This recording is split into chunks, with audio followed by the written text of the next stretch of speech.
얼마 전까지 아시안컵은 우승하면 상금이 없었습니다. 그렇다면 왜 이 대회를 우승하려고 노력했어야 할까요? 그리고 우리는 왜 60년 동안 우승하지 못했을까요? 안녕하세요. 스네벤 스포츠 작가 장동입니다. 구독 부탁드립니다.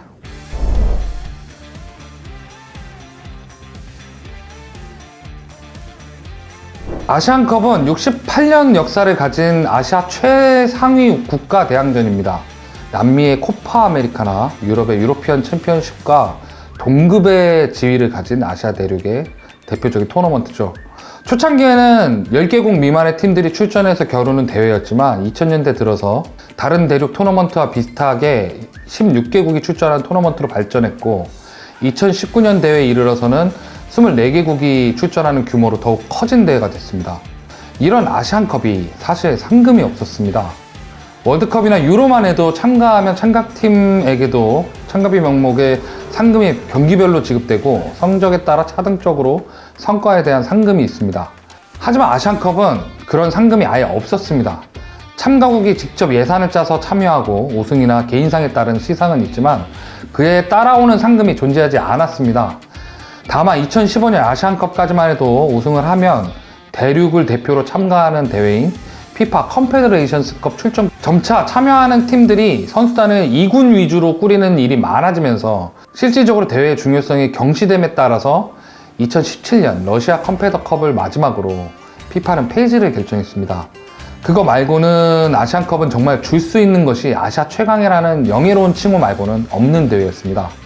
하지만 2019년 아시안컵부터는 AFC에서 출전국을 24개국으로 확대하면서 우승 상금 약 67억, 준우승 약 40억, 4강 진출 약 13억 5천만 원, 참가팀 전체에게는 약 2억 7천만 원의 상금을 지급하기로 결정을 하면서 최대 160억 원의 상금이 책정이 되었습니다. 그리고 예선 과정도 바뀌었는데요. 별도의 아시안컵 예선을 없애고 월드컵 예선의 성적대로 진출국을 가립니다. 월드컵의 최종 예선 진출국에게는 자동으로 아시안컵 진출권이 부여되고 그 이후 13위권에서 36위권 국가들이 따로 월드컵 예선을 치르는 식으로 예선을 치러서 진출권을 따내는 방식으로 바뀌었습니다. 그리고 본선에서는 참가국 24개 팀이 6개 조 4개 팀으로 나뉘어서 조 상위 1, 2위 팀인 12팀이 먼저 16강 토너먼트에 진출하고 각 조 3위 팀 중 성적별 상위권 4팀이 나머지 자리를 차지하기 위해 경쟁을 합니다. 56년, 60년 아시안컵 2연패 이후 대한민국은 아시안컵에서 우승하지 못했습니다. 왜 그랬을까요? 일단 초창기 아시안컵은 오직 4개의 국가만 참여한 미니 대회였습니다. 이후 아시안컵에서는 당시 동남아 팀들이 우리보다 강했기 때문에 실력에서 밀렸다고 봐야 하죠. 아닌 게 아니라 미얀마가 한때는 아시아의 특별한 강호였습니다. 그리고 90년대부터는 선택의 아시안컵에 밀렸다고 봐야 됩니다.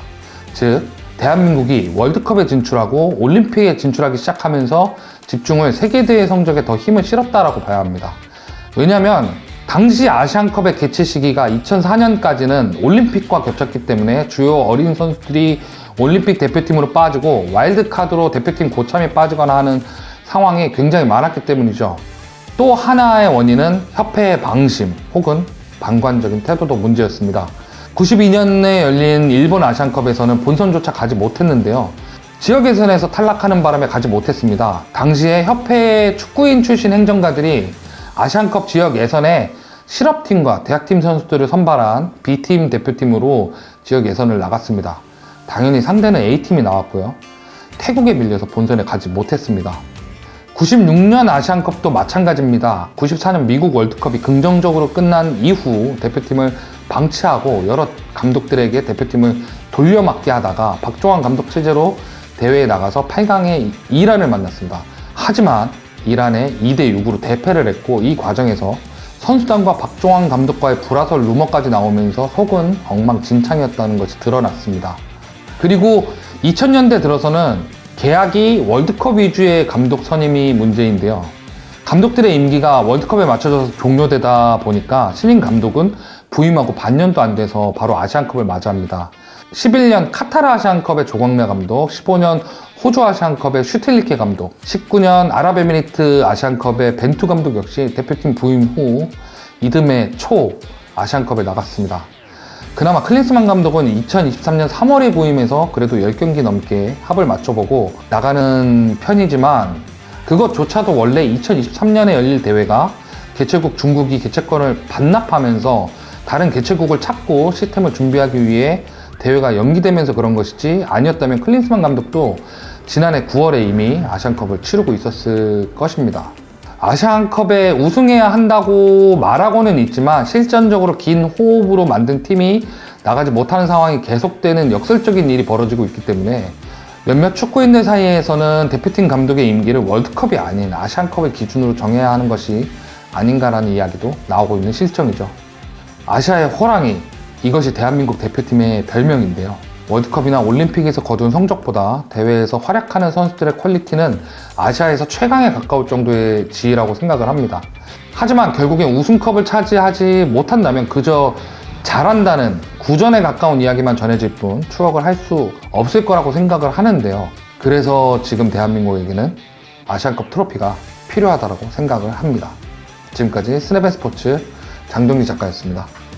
아시안컵이 꼭 우승해야 되는 이유가 있는 거야? 이게 주요 토너먼트에서 우승하는 게 친선 경기를 통해서 얻는 점수보다 더 높아. 그러니까 피파 랭킹을 높여야 되는 이유는 세계대회에 나갔을 때 그 앞에 시드를 받을 수 있기 때문에 아시안컵을 우승해야 되는 게 첫 번째고, 그리고 두 번째로는 결국엔 아시안컵 트로피를 가졌다라는 것 자체가 이 대륙을 대표하는 우승 강팀이라는 지표가 되기 때문에 필요한데, 우리는 표면적인 성과가 좋은데 그에 비해서 이 아시아 내부에서는 성과가 좋다라고 볼 수는 없는 거죠. 왜냐면 같은 기간 일본은 2000년대 들어서 아시안컵 우승을 3번을 했고 자국에서 열린 아시안컵에서 우승을 했거든. 근데 우리는 현행 체제에서 결승을 간 거는 2015년에 한 번밖에 없고 그마저도 결승을 간 건 80년대 초반이 마지막이야.